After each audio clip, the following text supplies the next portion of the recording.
వాక్యమే నన్ను బ్రతికించెను, బాధలలో నెమ్మదినిచ్చెను.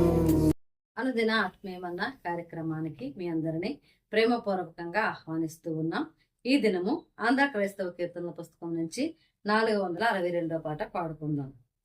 జయ ప్రభు యేసునే వెంబడించుచు జయముగా నడచెదము, యేసుతో జయముగా వెడలెదము. ప్రియుడగు యేసుని ప్రేమను చవిగొని, ప్రియుడగు యేసుని ప్రేమను చవిగొని, పయనము చేసేదమా ప్రభు వెంబడి, పయనము చేసేదమా ప్రభు వెంబడి. జయ ప్రభు యేసునే వెంబడించుచు జయముగా నడచెదము, యేసుతో జయముగా వెడలెదము. ఆదరణయు అధిక బలమును ఆత్మా ఖడ్గమును, అవనిలో అందరి రక్షయును. ఆదర్శంబౌ ఆయన వాక్యమే, ఆదర్శంబౌ ఆయన వాక్యమే, అనిశము మనకిల మార్గము చూపగా, అనిశము మనకిల మార్గము చూపగా. జయ ప్రభు యేసునే వెంబడించుచు జయముగా నడచెదము, యేసుతో జయముగా వెడలెదము. దర వీరోధులు మాము చూటగా దరి చేరెదమేసున్, ప్రభుని దరి చేరెదమేము.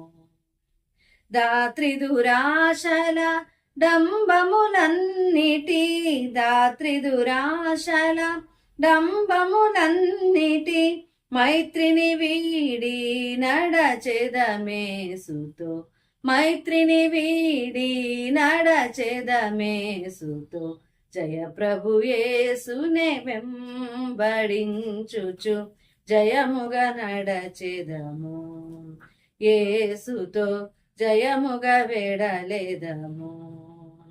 ప్రియుడగు యేసుని ప్రేమను చవిగొని, ప్రియుడగు యేసుని ప్రేమను చవిగొని, పయనము చేసేదమా ప్రభు వెంబడి, పయనము చేసేదమా ప్రభు వెంబడి. జయ ప్రభు యేసునే వెంబడించుచు జయముగా నడచెదము, యేసుతో జయముగా వెడలెదము. క్రీస్తునందు ప్రియమైన దేవుని బిడ్డలారా, అనుదిన ఆత్మీయం అన్న కార్యక్రమానికి మిమ్మల్ని అందరినీ ప్రేమపూర్వకంగా ఆహ్వానిస్తూ ఉన్నాను. ఈ సమయంలో ఈరోజు మనము ధ్యానం చేసుకోబోయే ఈ నూతనమైన వ్యక్తి పేరు మత్తయి సువార్త 27వ అధ్యాయము 55, 56 వచనాలలో మనం చూస్తాం. యేసునకు ఉపచారము చేయుచు గలిలయ నుండి ఆయనను వెంబడించిన అనేక మంది స్త్రీలు అక్కడ దూరంగా నుండి చూచుచుండిరి. వారిలో మగ్దలేనే మరియయు, యాకోబు, యోసే అనువారి తల్లి అయిన మరియయు, జెబెదయి కుమారుల తల్లియు ఉండిరి. ప్రియమైన దేవుని బిడ్డలారా, ఈ 56వ వచనంలో మగ్దలేనే మరియయు అనే మాటను మనం చూస్తూ ఉన్నాం. ఆమె గురించి కొన్ని విషయాలను ఈరోజు మనం తెలుసుకుంటాం. మనం చూస్తే ఆమె గలిలయ సముద్ర తీరంలో జాలర్ల పట్టణమైన ఒక చిన్న పట్టణంలో ఆమె నివసిస్తూ ఉండేది అని ఒక అభిప్రాయం. అంత మాత్రమే కాకుండా ఆమె ఎక్కువగా ఎలా తెలుస్తుంది, జనాలకి ఎలా గుర్తుపడుతున్నారు అని అంటే మత్తయి సువార్త, లూకా సువార్తలో మనం చూస్తాం.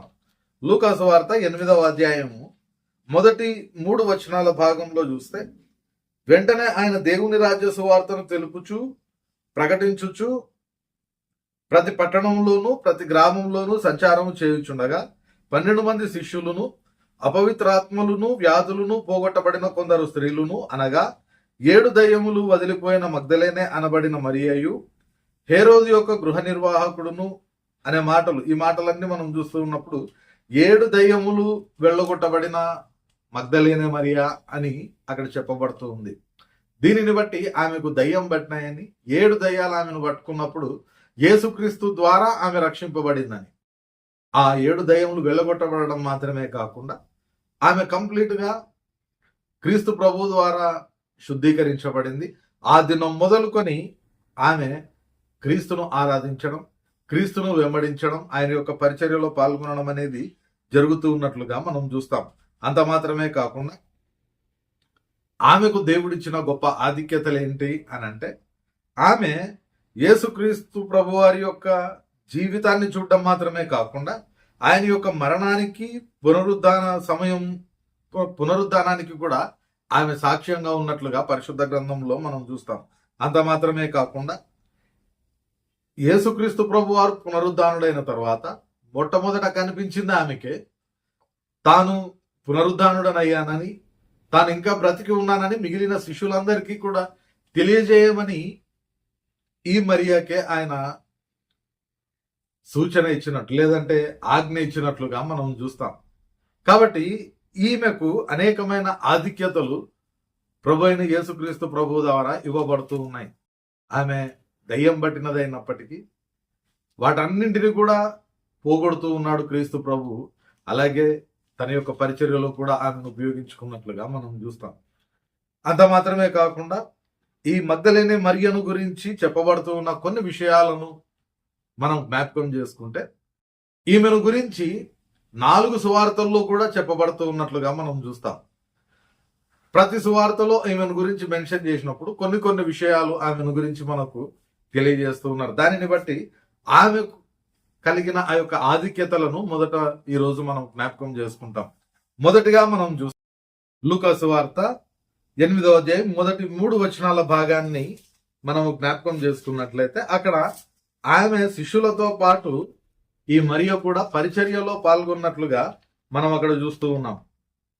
2వ వచనంలో 12 మంది శిష్యులను, అపవిత్రాత్మలను, వ్యాధులను పోగొట్టబడిన కొందరు స్త్రీలను, అనగా 7 దయ్యములు వదిలిపోయిన మగ్దలేనే అనబడిన మరియయు, హేరోదు యొక్క గృహ నిర్వాహకుడగు కూజా భార్యయగు యోహన్నయు, సూసన్నయు ఆయనతో కూడా ఉండిరి. వీరును ఇతరులు అనేకులను తమకు కలిగిన ఆస్తితో వారికి ఉపచారము చేయుచు వచ్చిరి అనే మాటను మనం చూస్తూ ఉన్నాం. దీనిని బట్టి ఆమె యేసుక్రీస్తు ప్రభు వారి యొక్క పరిచర్యలో ఒక భాగంగా ఉన్నట్లుగా ఈ లూకా సువార్త 8వ అధ్యాయంలో మనకు తెలుస్తా ఉంది. అంత మాత్రమే కాకుండా మత్తయి సువార్త 27వ అధ్యాయము 55, 56 వచనాలు, అలాగే యోహాను సువార్త 19వ అధ్యాయం 24 నుండి 26 వచనాలలో యేసుక్రీస్తు ప్రభు వారు శిలువ శిక్ష వేయబడినప్పుడు ఆమె అక్కడ ఉండి చూసినట్లుగా, అంటే ఆయన యొక్క శిలువ వేయబడడానికి ఆమె ప్రత్యక్ష సాక్షిగా ఆ భాగాల్లో మనకు తెలియజేయబడుతూ ఉంది. అంత మాత్రమే కాకుండా మూడవదిగా మనం జ్ఞాపకం చేసుకుంటే మార్కు సువార్త 15వ అధ్యాయము 39వ వచనం నుండి 41వ వచనం వరకు, అంతేకాకుండా 46 నుండి 47 వచనాల వరకు మనం చూస్తే యేసుక్రీస్తు ప్రభు వారి యొక్క మరణము అలాగే భూస్థాపనకు ఆమె ప్రత్యక్ష సాక్షిగా ఉన్నట్లుగా మనము ఆ భాగాల్లో చూస్తాం. అంతేకాకుండా మార్కు సువార్త 16వ అధ్యాయము 1 నుండి 3 వచనాల భాగంలో ఆమె యేసుక్రీస్తు ప్రభు వారి యొక్క సమాధిని దర్శించడానికి వెళ్ళినట్లుగా మనం చూస్తాం. అంతేకాకుండా యోహాను సువార్త 20వ అధ్యాయము 1 నుండి 3 వచనాలలో చూస్తే యేసుక్రీస్తు ప్రభు వారి యొక్క ఆ సమాధి ఖాళీగా ఉండడము చూసిన మొదటి వ్యక్తిగా కూడా ఆమెను ఈ యోహాను సువార్తలో మనం చూస్తాం. అదే యోహాను సువార్త 20వ అధ్యాయము 10 నుండి 12 వచనాల భాగంలో ఆ యేసుక్రీస్తు ప్రభు వారి యొక్క ఖాళీ సమాధి దగ్గర 2 దేవదూతలను ఆమె కలుసుకున్నట్లుగా మనం ఆ భాగంలో చూస్తాం. అంతేకాకుండా అదే 20వ అధ్యాయం యోహాను సువార్త 14 నుండి 16 వచనాల భాగంలో పునరుద్ధానుడైన యేసుక్రీస్తు ప్రభు వారిని ఆమె ప్రత్యక్షంగా చూస్తూ ఉంది. ఆ భాగాన్ని యోహాను సువార్త 20వ అధ్యాయము 14 నుండి 16 వచనాలలో మనం చూస్తాం. అంతేకాకుండా 20వ అధ్యాయం యోహాను సువార్త 17వ వచనం నుండి 19వ వచనం వరకు చూస్తే యేసుక్రీస్తు ప్రభువారు ఆమెతో మాట్లాడుతూ తాను పునరుద్ధానుడైన విషయాన్ని వెళ్ళి శిష్యులందరికీ కూడా తెలియజేయమని ఈమెకే ఆజ్ఞ ఇచ్చినట్లుగా మనం చూస్తూ ఉన్నాం. ఈ విధంగా ఈ భాగాలన్నింటిలో ఆమెను గురించి మనం చూస్తూ యేసుక్రీస్తు ప్రభు వారి యొక్క పరిచర్యలో భాగంగా ఉండడం మాత్రమే కాకుండా ఆయన యొక్క శిలువ శ్రమలకును, మరణానికి, భూస్థాపనకు, పునరుద్ధానమునకు అన్నింటికీ ఆమె సాక్షిగా ఉన్నట్లు, అంత మాత్రమే కాకుండా మొట్టమొదట స్వార్థ పరిచర్య చేసిన స్త్రీగా మనం చూస్తాం. అంత మాత్రమే కాకుండా యేసుక్రీస్తు ప్రభు వారి యొక్క పునరుద్ధాన శుభ సందేశాన్ని శిష్యులకు తెలియజేసిన వ్యక్తిగా కూడా దేవుడు ఆమెకు ఆధిక్యతనిస్తూ ఉన్నాడు. ప్రియమైన దేవుని బిడ్డలారా, ఈ విషయాలను ఈమె ద్వారా మనం నేర్చుకుంటూ ఉన్నాం. రేపటి దినాన ఆమె జీవితం ద్వారా మనం ఏమి నేర్చుకోగలము అనే విషయాలను దేవుని చిత్తమైతే రేపటి దినాన మనము తెలుసుకుంటాం, ప్రార్థన చేసుకుందాం. పరిశుద్ధుడైన దేవా, ప్రేమ గల మా తండ్రి, మరొక పర్యాయము నేటి దినాన మగ్దలేనే మర్యాదను ప్రభు మేము జ్ఞాపకం చేసుకోవడానికి మీరు ఇచ్చిన కృపను బట్టి నీకు వందనాలు చెల్లించుకుంటూ ఉన్నాం.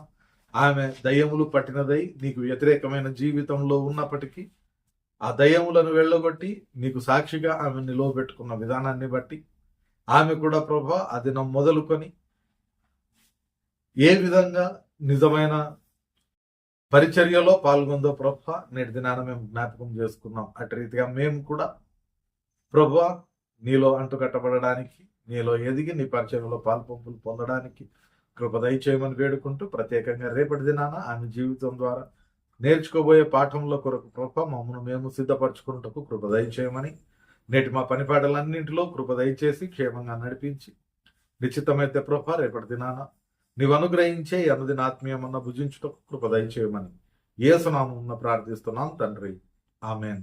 తండ్రి, కుమార, పరిశుద్ధాత్మ త్రియేక దేవుని సకల దీవెనలు సదాకాలం మనకందరికి తోడయుండి నడిపించునుగాక. ఆమెన్.